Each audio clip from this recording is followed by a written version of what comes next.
Singh ji Mehta, mayor Bathinda Punjab से, जिनका अथक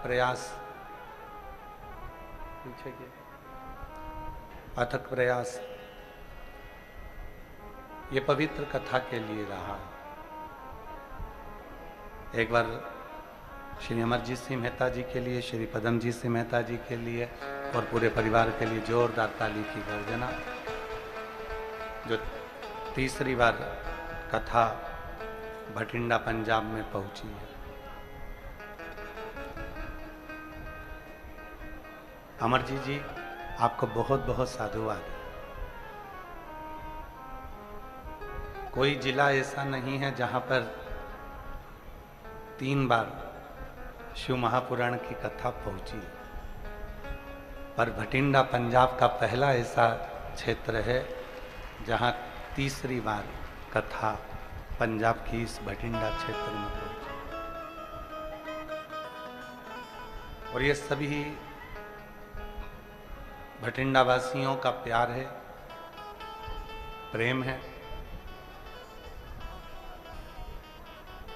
आप लोग, और केवल आप लोगों का ही नहीं, कल हमारी बात चल रही थी तो हम यहाँ से जब गए तो श्री अमरजीत सिंह जी मेहता जी की धर्मपत्नी श्रीमती मेहता कल कह रही थी कि गुरुजी, कथा इस वर्ष थोड़ी सी लेट हुई तो हमारे मन को अच्छा नहीं लग रहा था कि कथा क्यों लेट हुई। इसको कहते हैं शिव जी के प्रति प्रेम, वात्सल्यता, करुणा, स्नेह।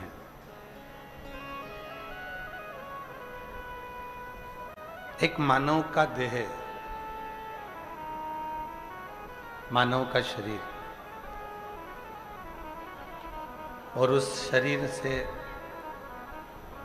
कुछ थोड़ा भी भगवत नाम हो जाए, गुरु की वाणी कानों में पड़ जाए, गुरुद्वारे जाकर ये मत्था साहिब के चरणों में झुक जाए, मंदिर शिवालय जाकर ये मत्था शिव के चरणों में झुक जाए, तो समझ लेना कि हमारा जीवन सार्थक हो गया।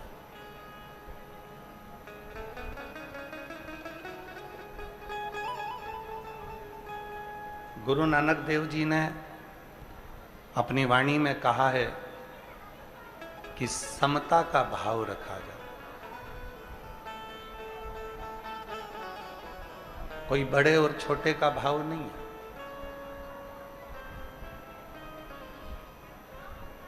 कोई बड़े छोटे का भाव नहीं, और यही समता का भाव हमें सुख देता है।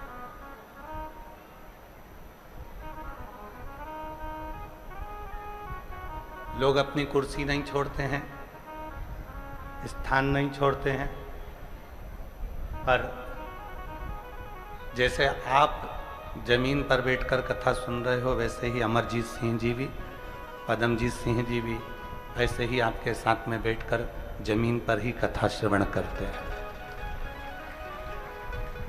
कभी गुरु नानक देव जी की वाणी का स्मरण करें। लंगर चखने वाला चाहे बड़ा हो चाहे छोटा हो, उसका समर्पण गुरु की वाणी पर होना चाहिए। भजन करने वाला छोटा है कि बड़ा है, उसका समर्पण गुरु की वाणी पर होना चाहिए। एक संगत जब कहीं जाती है, सत्संग करती है, तो वो संगत केवल एक ही चीज जानती है कि हमें परमात्मा का भजन कैसे करना, स्मरण कैसे करना। उस संगत को ये मतलब नहीं रहता कि हमको क्या भोजन मिला, क्या पानी मिला, कैसी रहने की व्यवस्था मिली, क्या मिला और क्या नहीं मिला। शिव महापुराण की कथा करते करते 30 वर्ष हमको भी हो गए और इन 30 सालों में देखा है जो भी शिव भक्त शिव महापुराण की कथा को श्रवण करने के लिए आते हैं, जो असली श्रोता होते हैं, कथा सुनने वाले होते हैं, वो कभी भी किसी यजमान से, मीडिया से या कोई माइक लगाकर पूछे उससे भी ये नहीं कहते कि यहाँ पर क्या कमी है। हमेशा एक ही बात कहते हैं कि पूरी व्यवस्था है और हमको बाबा की कृपा है, यहाँ कोई कमी नहीं है। एक ही बात उनके मुख से निकल, मतलब संगत से ये मालूम पड़ जाता है कि ये संगत कैसी है, उसका ईश्वर के प्रति भाव कितना है, उसका स्मरण कितना, उसकी भक्ति कितनी है। कई मीडिया वाले पहुंचते हैं माइक ले लेकर, आप बताओ यहाँ कैसी व्यवस्था है, आपको कोई लाभ हुआ कि नहीं हुआ, क्यों आए हो, इतनी गर्मी में कैसे पहुँचे हो। जब आप अपना अनुभव उन मीडिया वालों को बताते हो कि बाबा ने हमारे ऊपर ये कृपा करी है, शिव जी ने हमको यहाँ बुलाया है और व्यवस्था करने वाला कोई दूसरा नहीं, स्वयं देव अधिदेव महादेव है जो व्यवस्था करता है, आप और हम नहीं है। आपके और हमारे बस का कुछ भी नहीं है। तेरी कृपा बिना एक भी लेते श्वास तेरी कृपा से तनु तनु, बखान क्या करूं मैं राखों के ढेर का, चपटी भगोत में खजाना कुबेर का, गंगाधार मुक्ति द्वार ओमकार तू, बोले ओमकार तू, आयो शरण तिहारी शंभो कारतार तू। कथा कराने वाला कोई मनुष्य नहीं होता। शिव महापुराण के महत्तम में लिखा है कि कथा कराने वाला भी शिव ही है। कहीं ना कहीं भोले बाबा ने अमरजीत सिंह मेहता जी को, पदम जी मेहता जी को, उनके परिवार को यहाँ भटिंडा में रखा और उनके माध्यम उनको बनाकर ये भगवान शिव की कथा संपूर्ण पंजाब वासियों को श्रवण कराने का सौभाग्य प्राप्त हुआ, भटिंडा वालों को सुना। एक लक्ष्य आपको भी बनाया है शिव ने।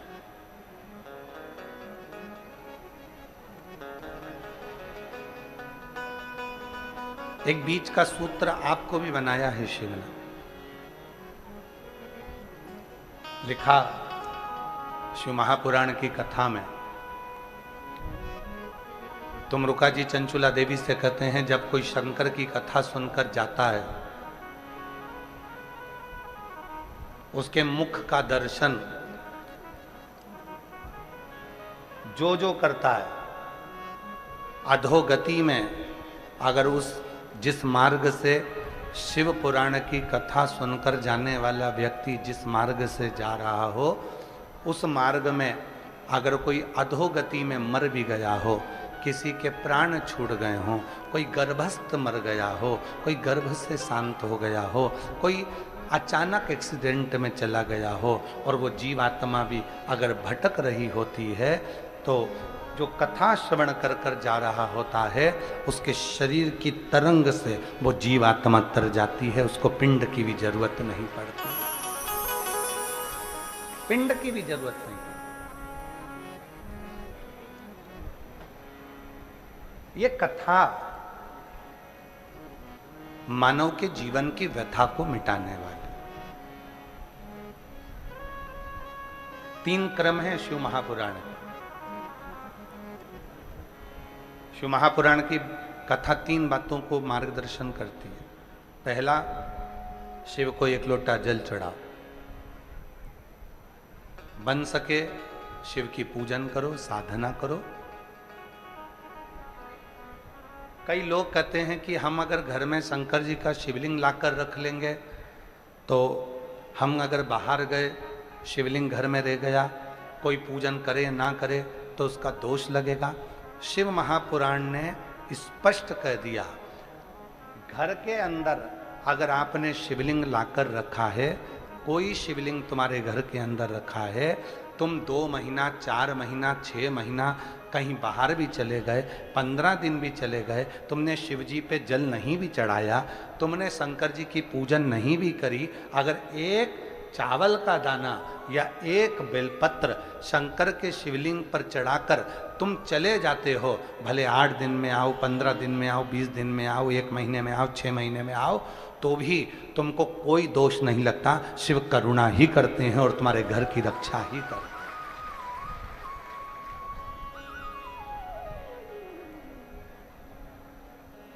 शिव करुणा करते हैं, शिव रक्षा करते हैं।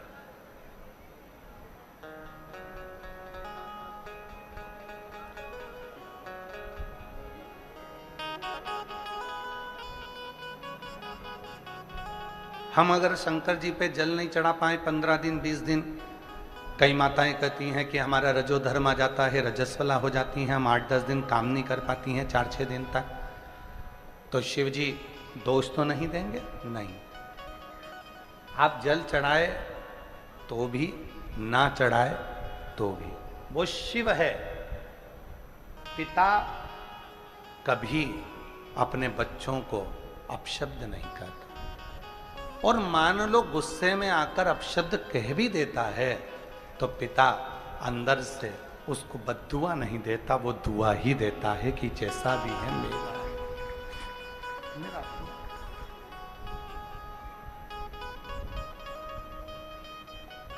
और मांगा है भोलेनाथ से वरदान लेके भी,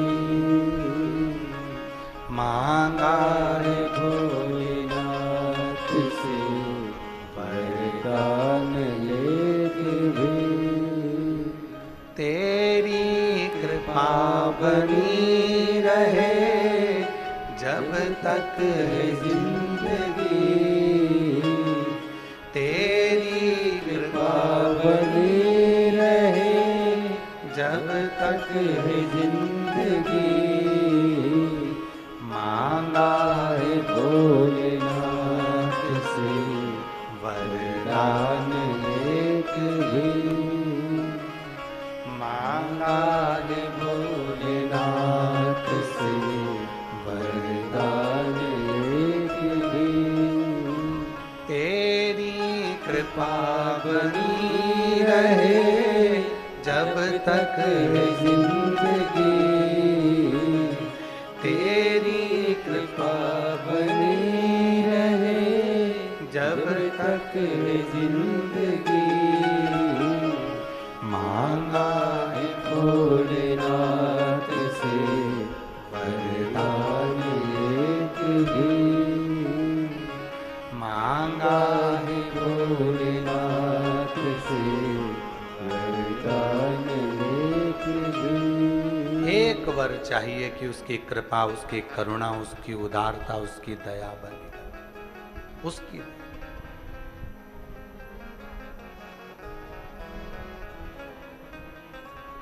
भगवान शंकर तुम्हारी जाति नहीं देखेगा, ब्राह्मण हो, क्षत्रिय हो, वैश्य हो, शूद्र हो। शिव जी तुम्हारा वर्ण नहीं देखेगा, शिव जी तुम्हारा शरीर नहीं देखेगा, शिव जी तुम्हारा धन और वैभव भी नहीं देखेगा, शिव जी तुम्हारी पूंजी और संपदा भी नहीं देखेगा। शिव अगर कुछ देखेगा तो निर्मल मन सो मोहि पावा, और मोहि छल छिद्र कपट ना भावा, केवल तुम्हारा हृदय मन, केवल मन ही देखे, केवल मन।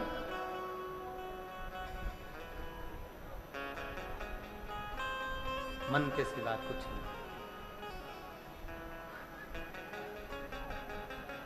और मन के सिवा उसको चाहिए भी क्या?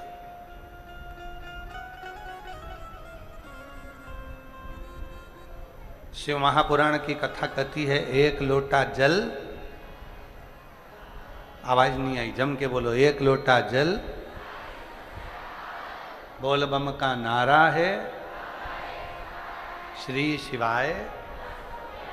शिव महापुराण में ये नहीं कहा कि एक लोटा जल की जगह ये नहीं कहा कि तुमको 1 लीटर दूध चढ़ाना पड़ेगा, 5 लीटर दूध चढ़ाना पड़ेगा, 1 किलो दही चढ़ाना पड़ेगा, 25 किलो शक्कर चढ़ाना पड़ेगी, तुमको ये चढ़ाना, ना ना ना। जब तुम्हारी दुख की घड़ी आए बस दौड़ पड़ो, 1 लोटा जल भरा, शिव के मंदिर में पहुंच गए, शिवालय में पहुंच गए। शंकर का मंदिर पास में नहीं है तो अपने घर में जो शंकर जी का शिवलिंग है उस पर जल चढ़ा दिया, बस इतना करा और आनंद, सुख में।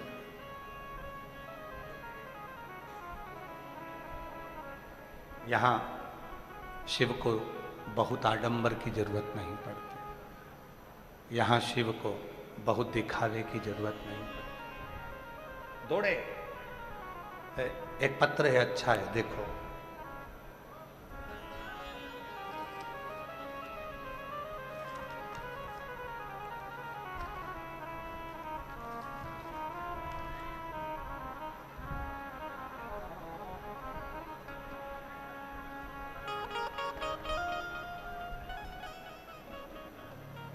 मैं रजनी, पति का नाम वेद प्रकाश, निवासी श्री गंगानगर, जिला राजस्थान।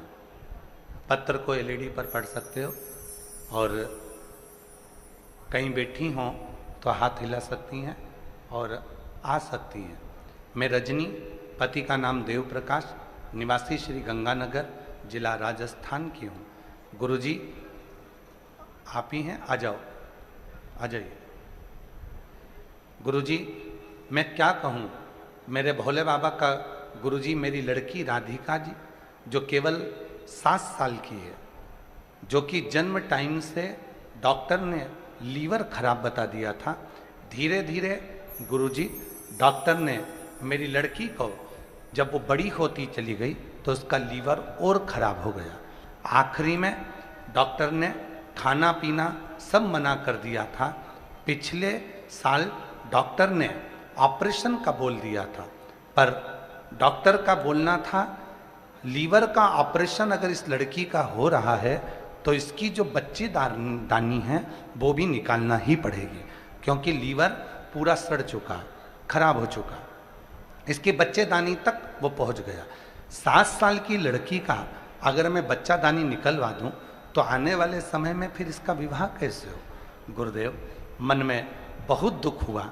गुरुजी हम इतने दुखी हो गए कि ऑपरेशन कराएं कि ना कराएं। ऑपरेशन कराने का डॉक्टर बोल रहा है कि जरूरी है, ऑपरेशन नहीं कराओगे तो और तकलीफ होगी, और ऑपरेशन कराऊं तो बच्चादानी भी निकालना पड़ेगी, और लड़की की उम्र केवल 7 साल है। अब करूं तो करूं क्या? गुरुजी मैं बहुत परेशान हो गई, दिन रात रोने लगी, मैं दिन रात रोने लगी।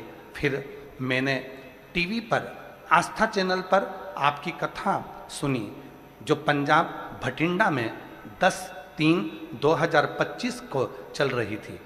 गुरुजी उसी समय मैं अपनी बेटी को लेकर पंडाल में पहुंच गई। गुरुदेव मुझे नहीं मालूम था, मैं भटिंडा पहली बार आई थी गंगानगर से। अपनी लड़की को लेकर आस्था चैनल पर कथा सुनते सुनते मैं भटिंडा पहुंच गई। भटिंडा के पंडाल में मैं बैठ गई, अपनी लड़की को बिठा लिया, कथा सुनाई। वहाँ आप कहते हो कि कथा के पंडाल में जो मांगो वो मिलता है। मैं अपनी बेटी राधिका को उसके पेट पर और उसके शरीर पर कथा पंडाल की मिट्टी लगाती रही। साथ साथ मैंने उसको कथा सुनाई एक पंडाल नहीं गुरुजी, मैं 4 पंडाल में उसको लेकर पहुंच गई और बाबा की ऐसी कृपा हुई। आज मैं भटिंडा के ही कथा में धन्यवाद देने के लिए आई हूँ। डॉक्टर ने कह दिया लीवर काम करने लगा, अब ऑपरेशन की जरूरत नहीं है, मेरी बेटी पूरी ठीक हो गई है। गुरुदेव, आज मैं बाबा को धन्यवाद देने के लिए आई हूँ। सारी रिपोर्ट नॉर्मल आ गई। अब मेरी बेटी का न बच्चेदानी निकालना है, न ऑपरेशन करना है और लीवर भी काम करने लगा। मैं प्रणाम करती हूँ। एक पत्र और बड़ा सुंदर है, देखिए कितना सुंदर पत्र है। जरा पत्र को पढ़ा करो आप लोग भी साथ में। मेरा नाम भूमिका है, मैं मैसूरतगढ़ के जिला गंगानगर से हूँ। कहीं बैठी हो तो हाथ हिला सकती हैं। मेरा नाम भूमिका है, मैं सूरतगढ़ के जिला गंगानगर से आई हूँ। कहीं बैठी हो तो आ सकती हैं। गुरुजी, एक लोटे जल का मैं महिमा का क्या गुणगान करूं। मुझे लंबे समय से सोरायसिस की बीमारी थी। मैंने 2025 में सिरसा की कथा पंडाल में सुनी। उसके बाद में सीहोर गई, वहाँ जाकर कंकर शंकर का पूजन किया और कंकर शंकर घर लेकर आई। सीहोर का रुद्राक्ष गलाकर शिव पर जल चढ़ाया और स्वयं को लगाया। 40 दिन तक लगातार शंकर पर जल चढ़ाती रुद्राक्ष का और वो अपने शरीर पर लगा लेती। गुरुजी, मैं नहीं जानती थी कि मेरी जिंदगी में इतने सालों से सोरायसिस की बीमारी थी। डॉक्टर तो कह रहा था कि ये बीमारी मरते दम तक रहेगी, शरीर ठीक नहीं होगा। दवाई खाते खाते कई सालों हो गए पर सोरायसिस की बीमारी ठीक नहीं हुई और केवल 40 दिन निकले गुरुजी, और बाबा की कृपा से आज मैं पूरी ठीक होकर बाबा को प्रणाम करने भटिंडा आई हूँ। यहाँ प्रणाम करने आई हूँ। मेरा नाम भूमिका है, मैं सूरतगढ़ के जिला गंगानगर से आई हूँ। कहीं बैठी हो तो आ सकती हैं। शिव तत्व किसको कहते हैं?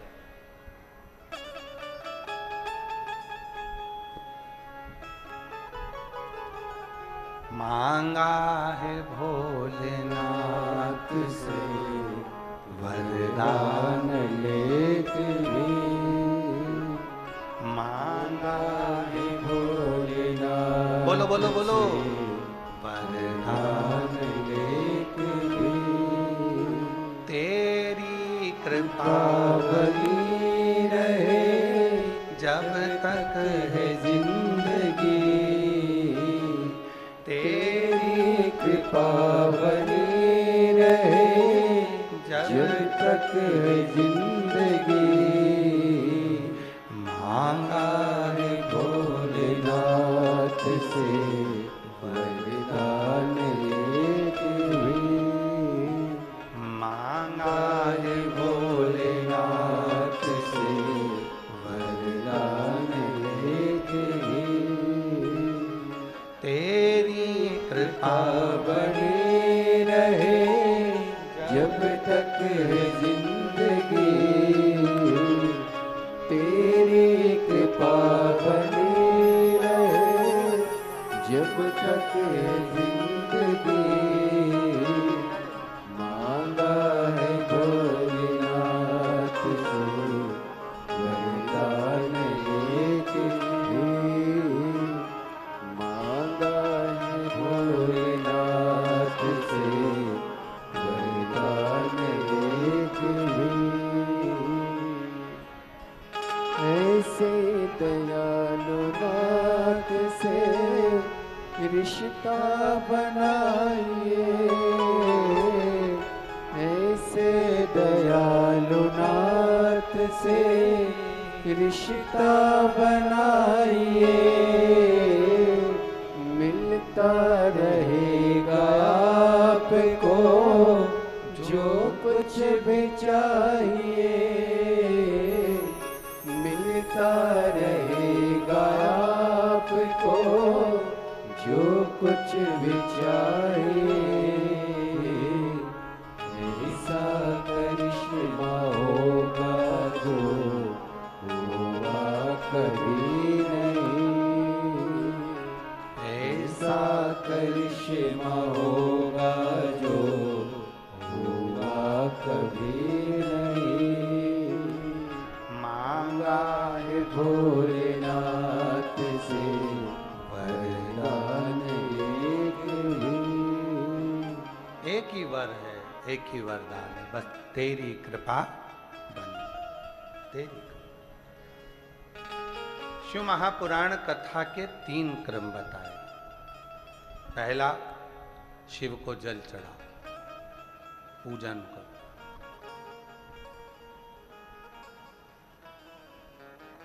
पूजन कैसे होती है? वस्तु से कि मन से? जम के बोलो जरा। मन से। कोई तुमसे कह दे इतना किलो तो दही लाना ही था, तभी शिव जी प्रसन्न होंगे, तो कह देना सीवर वाला बाबा बोला है, 1 बूंद गंगा का जल और 1 बूंद देसी गाय का दूध अगर शिव पर चढ़ जाए तो शिव करुणा करना प्रारंभ कर देते हैं। फिर वो बोले गंगा का जल कहाँ है, तो उसको उत्तर देना मेरे घर का जल लाई हूं, 1 लोटा। शिव के मस्तक पर चढ़कर भगवान नारायण के चरण का जल गंगा जल बन जाता है, तो मेरे घर से लाया हुआ जल जब शिव पर चढ़ेगा तो वो भी गंगा जल ही बन जाएगा। गंगा जल, भगवान नारायण के चरण का जल जब शिव की जटा में आया तो गंगा जल बन गए। तो मेरे भी घर का जल आएगा, शिव को चढ़ेगा, तो वो भी तो गंगा जल बन जाएगा, वो भी तो गंगा जल। कई लोग जो विरोध करने वाले होते हैं, जो कथा की बातों को काटने वाले होते हैं, वो वीडियो बना बना के डालते हैं कि शिव जी पे चढ़ा हुआ जल मत पीना। तो फिर लिख कर जाना कि मरते समय गंगा जल भी मत पीना, क्योंकि वो भी तो शिव जी पे चढ़ा हुआ है। जो लोग कहते हैं शिव जी पे चढ़ा हुआ जल मत पीना, नहीं तो ये पाप लग जाएगा, दोष लग जाएगा। अरे भाई, तो फिर लिख दे गंगा जल भी शंकर जी पे चढ़ा हुआ है, मरते समय पिला मत देना, जो ऐसा बोलते हैं उनको। गंगा जल भी तो शिव पे चढ़ा हुआ है। अगर हम भगवान शंकर पर चढ़े हुए जल को पीते हैं तो 3 कायिक, वाचिक, मानसिक 3 पापों से मुक्त हो जाते हैं और शिव की शरणागति हमको प्राप्त हो जाती है।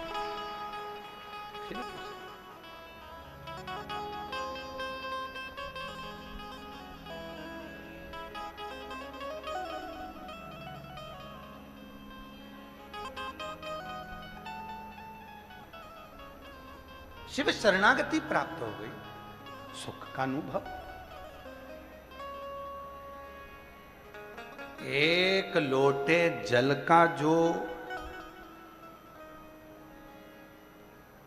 कर्ज है वो कोई साधारण नहीं है। एक हकीकत की कथा है इसी कलिकाल की।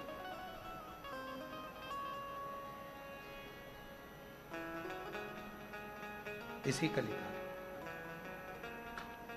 1935 ईस्वी की कथा,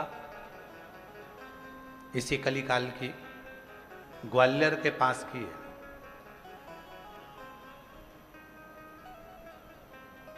गीता प्रेस गोरखपुर के अंक में यह कथा लिखी है और बड़ी सुंदर कथा थी। एक डाकू था जिसका नाम परसराम था। डाकू का नाम था परसराम।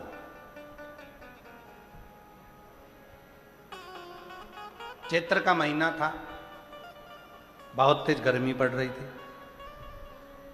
जंगल में भ्रमण कर रहा था। मुरैना के जंगलों में वो घूम रहा था। उसके साथ के जितने भी डाकू थे वो इधर उधर पानी को ढूंढने के लिए चले गए थे। उसको भी प्यास लग रही थी। 2 दिन से वो मुरैना के जंगल में, ग्वालियर के जंगलों में घूमता रहा, पानी नहीं मिला। ढूंढ ढूंढ के थक गया, पानी नहीं मिला। पानी मिल ही नहीं रहा। क्यों बढ़ा रहे हो? पानी नहीं मिला।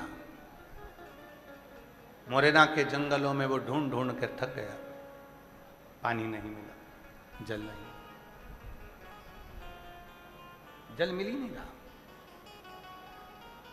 आखिरी में परशुराम डाकू ने विचार कर लिया कि अब तो मुझे मर